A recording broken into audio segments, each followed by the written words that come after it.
Let us examine a skeletal muscle in detail to understand the structure and mechanism of contraction. Skeletal muscle ਨੂੰ examine ਕਰਾਂਗੇ। ਆ ਸਕੈਲਟਲ muscle ਦੀ structure ਦਿਖਾਈ ਗਈ ਆ ਤਾਂ ਕਿ ਆਪਾਂ ਨੂੰ ਕੀ ਪਤਾ ਲੱਗ ਸਕੇ, ਆਪਾਂ ਨੂੰ ਇਹਦੀ ਸਟਰਕਚਰ ਅਤੇ ਮੈਕੈਨਿਜ਼ਮ ਆਫ ਕੰਟਰੈਕਸ਼ਨ ਦੇ ਬਾਰੇ ਪਤਾ ਲੱਗ ਸਕੇ, ਸਕੈਲਟਲ ਮਸਲ ਦੀ ਸਟਰਕਚਰ ਦੇ ਬਾਰੇ ਚੰਗੀ ਤਰ੍ਹਾਂ ਪਤਾ ਲੱਗ ਸਕੇ ਅਤੇ ਕੰਟਰੈਕਟ ਕਿਵੇਂ ਕਰਦੇ ਨੇ ਉਹਦੇ ਬਾਰੇ ਆਪਾਂ ਨੂੰ ਆਈਡੀਆ ਹੋ ਸਕੇ। ਇਹ ਸਕੈਲਟਲ ਮਸਲ ਦੀ ਇੱਕ ਸਟਰਕਚਰ ਦਿਖਾਈ ਗਈ ਆ, ਇੱਕ ਸੈਕਸ਼ਨ ਦਿਖਾਇਆ ਗਿਆ, ਉਹਦਾ ਵਿਊ ਦਿਖਾਇਆ ਗਿਆ। ਡਾਇਗਰਾਮ ਦੇ ਵਿੱਚ ਦੇਖੋ ਆਹ ਮਸਲ ਬੰਡਲ ਦਿਖਾਏ ਗਏ ਨੇ, ਇਹਨਾਂ ਨੂੰ ਫੈਸੀਕਲ ਵੀ ਕਹਿੰਦੇ ਆ। ਇਹਦੇ ਵਿਚਕਾਰ ਵਿੱਚ ਮਸਲ ਬੰਡਲ ਦੇ ਵਿੱਚ ਕੀ ਪਿਆ ਆ, ਮਸਲ ਫਾਈਬਰਸ ਪਈਆਂ ਨੇ, ਠੀਕ ਆ ਜੀ। ਇਹਨਾਂ ਨੂੰ ਮਸਲ ਸੈਲਸ ਵੀ ਕਹਿੰਦੇ ਆ ਰਿਹਾ ਸਾਰਕੋਲੇਮਾ ਦਿਖਾਇਆ ਗਿਆ, ਇਕੁਇਵਲੈਂਟ ਟੂ ਪਲਾਜ਼ਮਾ ਮੈਂਬਰੇਨ। ਸਾਰਕੋਲੇਮਾ ਦੇ ਵਿੱਚ ਸਾਰਕੋਪਲਾਜ਼ਮ ਪਿਆ ਹੁੰਦਾ ਐਂਡ ਆ ਬਲੱਡ ਕੈਪਿਲਰੀਜ਼ ਦਿਖਾਈਆਂ ਗਈਆਂ ਨੇ। So each organized skeletal muscle in our body is made up of number of muscle bundles. Each organized skeletal muscle, ਹਰੇਕ skeletal muscle ਆਪਣੀ ਬੋਡੀ ਦੇ ਵਿੱਚ ਕਾਹਦੇ ਤੋਂ ਬਣਿਆ ਹੋਇਆ, ਨੰਬਰ ਆਫ ਬਹੁਤ ਸਾਰੇ ਮਸਲ ਬੰਡਲਸ ਤੋਂ ਬਣਿਆ ਹੋਇਆ, ਜਿਨ੍ਹਾਂ ਨੂੰ ਆਪਾਂ ਕੀ ਕਹਿੰਦੇ ਆ, ਫੈਸੀਕਲਸ ਵੀ ਕਹਿ ਦਿੰਦੇ ਹਾਂ। ਇਹਨਾਂ ਨੂੰ ਜੋੜ ਕੇ ਕੌਣ ਰੱਖਦਾ, held together by a common collagenous connective tissue. ਇਹਨਾਂ ਨੂੰ ਇੱਕ ਕਾਮਨ ਕੋਲਾਜੀਨਸ ਕਨੈਕਟਿਵ ਟਿਸ਼ੂ ਨੇ ਜੋੜ ਕੇ ਰੱਖਿਆ ਹੋਇਆ ਆ, ਜਿਹਨੂੰ ਆਪਾਂ ਕੀ ਕਹਿੰਦੇ ਆ, ਫੈਸੀਕੀਆ ਕਹਿੰਦੇ ਆ। Each muscle bundle contains the number of muscle fibre. ਹਰੇਕ ਮਸਲ ਬੰਡਲ ਦੇ ਵਿੱਚ, ਆਪਾਂ ਮਸਲ ਬੰਡਲ ਦੇਖੇ ਸੀ, ਇਹਨਾਂ ਦੇ ਵਿੱਚ ਕੀ ਪਈਆਂ ਨੇ, ਬਹੁਤ ਸਾਰੀਆਂ ਮਸਲ ਫਾਈਬਰਸ ਪਏ ਨੇ।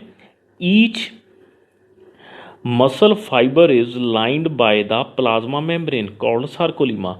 ਹਰੇਕ ਮਸਲ ਫਾਈਬਰ ਦੇ ਉੱਪਰ ਇੱਕ ਕਵਰਿੰਗ ਚੜ੍ਹੀ ਹੋਈ ਆ, ਜਿਹਨੂੰ ਕਹਿੰਦੇ ਨੇ ਪਲਾਜ਼ਮਾ ਮੈਂਬਰੇਨ, ਅਤੇ ਇੱਥੇ ਉਹਨੂੰ ਨਾਮ ਕੀ ਦਿੱਤਾ ਗਿਆ, ਸਾਰਕੋਲੇਮਾ। ਡਾਇਗਰਾਮ ਦੇ ਵਿੱਚ ਸਾਰਕੋਲੇਮਾ ਦਿਖਾਇਆ ਗਿਆ। ਸਾਰਕੋਲੇਮਾ ਦੇ ਵਿੱਚ ਕੀ ਪਿਆ, ਇਨਕਲੋਜ਼ਿੰਗ ਦਾ ਸਾਰਕੋਪਲਾਜ਼ਮ। ਆਹ ਸਾਰਕੋਲੇਮਾ ਹੋ ਗਿਆ, ਇਹਦੇ ਵਿੱਚ ਕੀ ਆ, ਆਹ ਮਟੀਰੀਅਲ ਨੂੰ ਕੀ ਕਿਹਾ, ਸਾਰਕੋਪਲਾਜ਼ਮ ਕਿਹਾ ਗਿਆ। Muscle fibre is syncytium. Muscle fibre ਨੇ ਜੋ ਸਿੰਸੀਟੀਅਮ ਨੇ, ਐਜ਼ ਦਾ ਸਾਈਕੋਪਲਾਜ਼ਮ ਕੰਟੇਨ ਮੈਨੀ ਨਿਊਕਲੀਆਈ। ਸਿੰਸੀਟੀਅਮ ਕੰਡੀਸ਼ਨ ਫਿਰ ਹੋ ਕੀ ਗਈ, ਸਿੰਸੀਟੀਅਮ ਉਸ ਕੰਡੀਸ਼ਨ ਨੂੰ ਕਹਿੰਦੇ ਨੇ ਜਦੋਂ ਸਾਰਕੋਪਲਾਜ਼ਮ ਦੇ ਵਿੱਚ ਬਹੁਤ ਸਾਰੇ ਨਿਊਕਲੀਆਈ ਪਏ ਨੇ, ਕੰਡੀਸ਼ਨ ਕੀ ਹੋ ਗਈ, ਸਿੰਸੀਟੀਅਮ। ਦਾ ਐਂਡੋਪਲਾਜ਼ਮਿਕ ਰੈਟੀਕੂਲਮ। ਰੈਟੀਕੂਲਮ ਕੀ ਹੁੰਦਾ, ਇੱਕ ਨੈਟਵਰਕ ਲਾਈਕ ਸਟਰਕਚਰ ਹੁੰਦੀ ਆ, that is sarcoplasmic reticulum of the muscle fibre is store house of calcium ion. Sarcoplasm ਤੋਂ ਜੋ ਨੈਟਵਰਕ ਲਾਈਕ ਸਟਰਕਚਰਸ ਨਿਕਲ ਰਹੀਆਂ ਨੇ, ਉਹਨਾਂ ਨੂੰ ਕੀ ਕਹਿਤਾ, ਸਾਰਕੋਪਲਾਜ਼ਮਿਕ ਰੈਟੀਕੂਲਮ ਕਹਿਤਾ। ਇਹ ਜੋ ਸਾਰਕੋਪਲਾਜ਼ਮਿਕ ਰੈਟੀਕੂਲਮਸ ਨੇ ਮਸਲ ਫਾਈਬਰ ਦੀਆਂ, ਇਹਨਾਂ ਦੇ ਵਿੱਚ ਕੈਲਸ਼ੀਅਮ ਆਇਨਸ ਸਟੋਰ ਹੁੰਦੇ ਨੇ। A characteristic feature of the muscle fiber is the presence of large number of parallelly arranged filaments in the sarcoplasm called myofilaments or myofibrils। Characteristic feature ਕੀ ਆ muscle fibre ਦੀ, ਦੇਖੋ muscle fibre ਇੱਕ thread like structures ਨੇ। Is the presence of large number of parallely arranged filaments. ਜਿੱਦਾਂ ਆਪਾਂ ਕੋਈ wire ਦੇਖਦੇ ਹਾਂ, ਵਾਇਰ ਦੇ ਬਾਹਰ ਇੱਕ ਪਲਾਸਟਿਕ ਦੀ ਕੋਟਿੰਗ ਜਿਹੜੀ ਹੁੰਦੀ ਆ, ਤੁਸੀਂ ਜਦੋਂ ਉਹਨੂੰ ਛਿੱਲਦੇ ਹੋ, ਉਤਾਰਦੇ ਹੋ, ਉਹਦੇ ਵਿੱਚੋਂ ਬਹੁਤ ਸਾਰੀਆਂ ਵਾਇਰਸ ਨਿਕਲ ਆਉਂਦੀਆਂ ਨੇ, ਤਾਰਾਂ ਨਿਕਲ ਆਉਂਦੀਆਂ ਨੇ। ਸੇਮ ਉੱਦਾਂ ਹੀ ਹੋ ਰਿਹਾ। ਆ characteristic feature of the muscle fibre is presence of large number of parallely arrange filaments ਹੁੰਦੀਆਂ ਨੇ। ਕਿੱਥੇ ਪਈਆਂ ਨੇ ਇਹ, ਉਹਦੇ ਸਾਰਕੋਪਲਾਜ਼ਮ ਦੇ ਵਿੱਚ। ਇਹਨਾਂ ਪੈਰਲਲੀ ਅਰੇਂਜਡ ਫਿਲਾਮੈਂਟਸ ਨੂੰ ਕੀ ਕਹਿੰਦੇ ਨੇ, ਮਾਇਓਫਿਲਾਮੈਂਟਸ ਔਰ ਮਾਇਓਫਿਬਰਲਸ ਕਹਿੰਦੇ ਨੇ।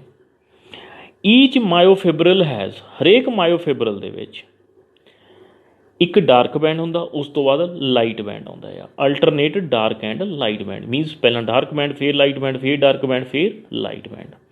A detailed study of the myofibril has established that striated appearance is due to the distribution pattern of two important proteins. A detailed study of the myofibrils has established, ਮਾਇਓਫਿਬਰਲ ਦੀ ਜਦੋਂ detail study ਕੀਤੀ ਗਈ, ਉੱਥੋਂ ਕੀ ਪਤਾ ਲੱਗਿਆ, ਸਟ੍ਰਾਈਏਸ਼ਨਸ means ਜੋ lines ਆਉਂਦੀਆਂ ਨੇ, lines ਸਟ੍ਰਾਈਏਟਡ appearance is, ਇਹ ਕਿਹਦੇ ਕਰਕੇ ਹੁੰਦੀਆਂ ਨੇ, due to the distribution pattern of two important proteins. ਇਹ ਜੋ ਸਟ੍ਰਾਈਏਸ਼ਨਸ ਆਉਣਗੀਆਂ, ਇਹ ਦੋ ਪ੍ਰੋਟੀਨਸ ਦੇ ਕਰਕੇ ਆਉਂਦੀਆਂ ਨੇ। ਇਹ ਪ੍ਰੋਟੀਨਸ ਕਿਹੜੀਆਂ ਨੇ? ਇੱਕ ਐਕਟਿਨ ਪ੍ਰੋਟੀਨ ਹੁੰਦੀ ਹੈ, ਦੂਸਰੀ ਹੈਗੀ ਆ ਮਾਇਓਸਿਨ ਪ੍ਰੋਟੀਨ। ਦ ਲਾਈਟ ਬੈਂਡ ਕੰਟੇਨ ਐਕਟਿਨ ਪ੍ਰੋਟੀਨ, ਇਹਨੂੰ ਹੋਰ ਕੀ ਕਹਿੰਦੇ ਨੇ? ਆਈ ਬੈਂਡ ਵੀ ਕਿਹਾ ਜਾਂਦਾ, ਆਈਸੋਟ੍ਰੋਪਿਕ ਬੈਂਡ ਵੀ ਕਿਹਾ ਜਾਂਦਾ ਆ। ਵੇਅਰ ਐਸ ਦਾ ਜਿਹੜਾ ਡਾਰਕ ਬੈਂਡ ਆ ਉਹਨੂੰ ਕੀ ਕਹਿੰਦੇ ਨੇ? ਏ ਬੈਂਡ ਔਰ ਐਨੀਸਟ੍ਰੋਪਿਕ ਬੈਂਡ ਕੰਟੇਨਸ ਮਾਇਓਸਿਨ। ਕਹਿਣ ਦਾ ਮਤਲਬ ਕੀ ਆ ਵੀ ਜਿਹੜੀਆਂ ਥਿਨ ਫਿਲਾਮੈਂਟਸ ਨੇ ਉਹਨਾਂ ਦੇ ਵਿੱਚ ਪ੍ਰੋਟੀਨ ਹੁੰਦੀ ਆ ਐਕਟਿਨ ਪ੍ਰੋਟੀਨ, ਅਤੇ ਜਿਹੜੀਆਂ ਥਿਕ ਫਿਲਾਮੈਂਟਸ ਨੇ ਉਹਨਾਂ ਦੇ ਵਿੱਚ ਪ੍ਰੋਟੀਨ ਹੁੰਦੀ ਆ myosin. Both the proteins are arranged as rod like structures. ਇਹ ਜਿਹੜੀਆਂ ਦੋਨੇ ਪ੍ਰੋਟੀਨਸ ਨੇ, ਚਾਹੇ ਉਹ ਐਕਟਿਨ ਪ੍ਰੋਟੀਨ ਨੇ ਚਾਹੇ ਮਾਇਓਸਿਨ ਪ੍ਰੋਟੀਨਸ ਨੇ, ਇੱਕ ਰੋਡ ਲਾਈਕ ਜਿੱਦਾਂ ਰੋਡ ਹੁੰਦੀ ਆ ਉੱਦਾਂ ਇਹਨਾਂ ਦੀ ਅਰੇਂਜਮੈਂਟ ਹੁੰਦੀ ਆ। ਤੁਸੀਂ ਕਹਿ ਸਕਦੇ ਹੋ ਵੀ ਬਹੁਤ ਸਾਰੀਆਂ ਤੁਸੀਂ ਰੋਡਸ ਇਕੱਠੀਆਂ ਕਰ ਲਈਆਂ, ਠੀਕ ਹੈ ਜੀ, ਉੱਦਾਂ ਇਹਨਾਂ ਦੀ ਅਰੇਂਜਮੈਂਟ ਆ ਪੈਰਲਰ ਟੂ ਈਚ ਅਦਰ, ਇੱਕ ਦੂਜੇ ਦੇ ਇਹ ਪੈਰਲਰ ਹੁੰਦੀਆਂ ਨੇ। And also to the longitudinal axis of the myofibrils. Actin filaments ਨੇ ਜਿਹੜੀਆਂ ਇਹ ਕੀ ਹੁੰਦੀਆਂ ਨੇ? ਥਿਨਰ ਹੁੰਦੀਆਂ ਨੇ as compare to the myosin filaments. ਕਹਿਣ ਦਾ ਮਤਲਬ ਕਿ ਐਕਟਿਨ ਫਿਲਾਮੈਂਟਸ ਨੇ ਜਿਹੜੀਆਂ ਥੋੜ੍ਹੀਆਂ ਜਿਹੀਆਂ ਥਿਨਰ ਨੇ, ਅਤੇ ਮਾਇਓਸਿਨ ਫਿਲਾਮੈਂਟਸ ਇਹਨਾਂ ਤੋਂ ਥੋੜ੍ਹੀਆਂ ਜਿਹੀਆਂ ਕੀ ਹੋਣਗੀਆਂ? ਥਿਕਰ ਹੋਣਗੀਆਂ। ਹੈਂਸ ਆਰ ਕਾਮਨਲੀ ਕਾਲਡ, ਇਸ ਕਰਕੇ ਇਹਨਾਂ ਨੂੰ ਕੀ ਕਿਹਾ ਜਾਂਦਾ? Thin and thick filaments respectively. In the centre of each eye band is an elastic fiber is called Z line which bisects it in the center of diagram देखियो in the center of each eye band ਦਿਖਾਤਾ। ਇਹਨਾਂ ਦੇ ਵਿੱਚ ਕੀ ਪਈ ਹੁੰਦੀ ਆ? ਆਈ band ਦੇ centre ਦੇ ਵਿੱਚ ਜੈਡ ਲਾਈਨ ਪਈ ਆ, ਇਲਾਸਟਿਕ ਫਾਈਬਰ ਕਹਿੰਦੇ ਨੇ। ਆਈ ਬੈਂਡ ਹੋ ਗਿਆ, ਇੱਧਰ ਵੀ ਦੂਸਰੀ ਡਾਇਗਰਾਮ ਦੇ ਵਿੱਚ ਵੀ ਆਈ ਬੈਂਡ ਦਿਖਾਇਆ ਗਿਆ। ਇਹ ਜਿਹੜਾ ਪੋਰਸ਼ਨ ਆ, ਠੀਕ ਹੈ ਜੀ, ਇਹਨੂੰ ਕੀ ਕਹਿੰਦੇ ਨੇ? ਜੈਟ ਲਾਈਨ ਕਹਿੰਦੇ ਨੇ। ਡਾਇਗਰਾਮ ਦੇ ਵਿੱਚ ਜੈਟ ਲਾਈਨ ਦਿਖਾਈ ਗਈ ਆ ਰਹੀ ਜੈਟ ਲਾਈਨ, ਇੱਧਰ ਵੀ ਦਿਖਾਈ ਗਈ ਆ ਆਈ ਬੈਂਡ, ਇੱਧਰਲੇ ਪਾਸੇ ਵੀ ਆਈ ਬੈਂਡ ਚੱਲ ਰਿਹਾ, ਇੱਧਰ ਆ ਵੀ ਆਈ ਬੈਂਡ ਆ ਦੋਨੇ ਆਈ ਬੈਂਡ ਨੇ। ਇਹਨਾਂ ਦੇ ਵਿਚਕਾਰ ਵਾਲੇ ਪਾਰਟ ਨੂੰ ਕੀ ਕਿਹਾ ਗਿਆ? Z line. ਆ ਉੱਪਰ ਡਾਇਗਰਾਮ 'ਚ ਦੇਖੋ, ਆ ਏ ਬੈਂਡ, ਠੀਕ ਹੈ ਜੀ, ਡਾਰਕ ਦਿਖ ਰਹੇ ਨੇ, ਆ ਰਿਹਾ ਆਈ ਬੈਂਡ, ਆ ਲਾਈਟ ਦਿਖ ਰਿਹਾ। ਦੇਖੋ ਇੱਕ ਆ ਰੋਡ ਲਾਈਕ ਸਟਰਕਚਰਸ ਆ, ਰੋਡ ਜਿੱਦਾਂ ਰੋਡ ਹੁੰਦੀ ਆ ਉੱਦਾਂ ਪਏ ਨੇ, ਠੀਕ ਹੈ। ਹੁਣ ਆਈ ਬੈਂਡ ਦੇ ਵਿਚਕਾਰ ਇੱਕ ਲਾਈਨ ਆ ਜੋ ਆਈ ਬੈਂਡ ਨੂੰ ਬਾਈਸੈਕਟ ਕਰ ਰਹੀ ਆ, ਦੋ ਪਾਰਟਸ ਦੇ ਵਿੱਚ ਵੰਡ ਰਹੀ ਆ, ਉਹਨੂੰ ਕੀ ਕਹਿਤਾ? Jet line. ਦੋਨੋਂ ਪਾਸੇ ਦੇਖੋ ਆਈ ਬੈਂਡ ਇਹਨਾਂ ਨੂੰ ਕੱਟ ਰਹੀ ਆ ਲਾਈਨ, ਇਹਨੂੰ ਕੀ ਕਿਹਾ? Jet line. ਐਂਡ ਦੋ ਆਈ ਬੈਂਡਸ ਆ ਰਿਹਾ ਆਈ ਬੈਂਡ, ਠੀਕ ਹੈ ਜੀ। ਐਂਡ ਦੇਖੋ ਏ ਬੈਂਡ ਦੇ ਵਿਚਕਾਰ ਦੋ ਏ ਬੈਂਡ, ਆ ਡਾਰਕ ਵਾਲੇ ਏ ਬੈਂਡ ਨੇ, ਇਹਨਾਂ ਦੇ ਵਿਚਕਾਰ ਵਾਲੇ ਪੋਰਸ਼ਨ ਨੂੰ ਕੀ ਕਿਹਾ ਗਿਆ? ਜ਼ੈਡ ਐਚ ਜ਼ੋਨ, ਠੀਕ ਹੈ। ਅਤੇ ਦੋ ਆਈ ਬੈਂਡਸ ਦੇ ਵਿਚਕਾਰ ਰੀਜਨ ਨੂੰ, ਦੋ ਆਈ ਬੈਂਡਸ ਦੇ ਵਿਚਕਾਰ ਵਾਲੇ ਰੀਜਨ ਨੂੰ ਦੇਖੋ, ਇੱਥੋਂ ਤੋਂ ਲੈ ਕੇ ਇੱਥੇ ਤੱਕ ਇਹ ਕੀ ਚੀਜ਼ ਆ? ਇਹਨੂੰ ਕਹਿੰਦੇ ਨੇ ਸਾਰਕੋਮੀਅਰ। ਹੁਣ ਆਹ ਵਾਲੀ ਡਾਇਗਰਾਮ ਦੇਖੋ, ਆਈ ਬੈਂਡ, ਆ ਇੱਧਰਲਾ ਪਾਰਟ ਵੀ ਆਈ ਬੈਂਡ ਆ, ਇਹ ਵੀ ਆਈ ਬੈਂਡ ਆ, ਇਹਨਾਂ ਨੂੰ ਇੱਕ ਲਾਈਨ ਬਾਈਸੈਕਟ ਕਰ ਰਹੀ ਆ, ਉਹਨੂੰ ਕੀ ਕਹਿਤਾ? ਜ਼ੈਡ ਲਾਈਨ, ਠੀਕ ਆ ਜੀ। ਐਂਡ ਆ ਦੇਖੋ ਥਿਕ ਫਿਲਾਮੈਂਟ ਦਿਖਾਏ ਗਏ ਨੇ, ਆ ਜਿਹੜੀ ਡਾਰਕ ਲਾਈਨ ਆ ਇਹ ਥਿਕ ਫਿਲਾਮੈਂਟ ਆ, ਅਤੇ ਆ ਜਿਹੜੀਆਂ ਲਾਈਟ ਨੇ ਇਹ ਕੀ ਨੇ? ਥਿਨ ਫਿਲਾਮੈਂਟਸ ਨੇ। ਐਂਡ ਇਹ ਜਿਹੜੀਆਂ ਦੋ ਡਾਰਕ ਬੈਂਡਸ ਨੂੰ ਸੈਂਟਰ ਦੇ ਵਿੱਚੋਂ ਬਾਈਸੈਕਟ ਕਰ ਰਹੀ ਆ, ਉਹਨੂੰ ਕੀ ਕਿਹਾ ਗਿਆ?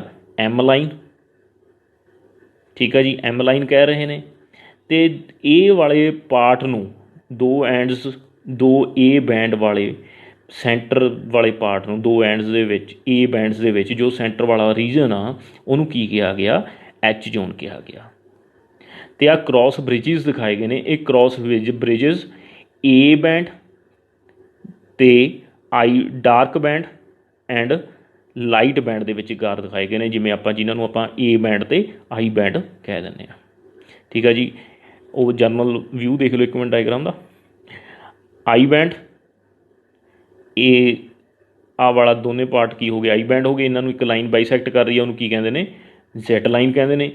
ਸੇਮ ਇੱਧਰ ਆ, ਅਤੇ ਇੱਧਰ ਐਮ ਲਾਈਨ ਦਿਖਾਇਆ ਗਿਆ, ਐਚ ਜੋਨ ਆ ਗਿਆ ਦੋ ਸਕਸੈਸਿਵ ਰੀਜਨ ਦੇ ਵਿੱਚ ਏ ਬੈਂਡ ਦੇ। ਕ੍ਰੋਸ ਬ੍ਰਿਜਿਸ ਦਿਖਾਤੇ, ਆਹ ਥਿਕ ਫਿਲਾਮੈਂਟਸ ਦਿਖਾਤੀਆਂ, ਇਹ ਕੀ ਦਿਖਾਤੀਆਂ, ਥਿਨ ਫਿਲਾਮੈਂਟਸ।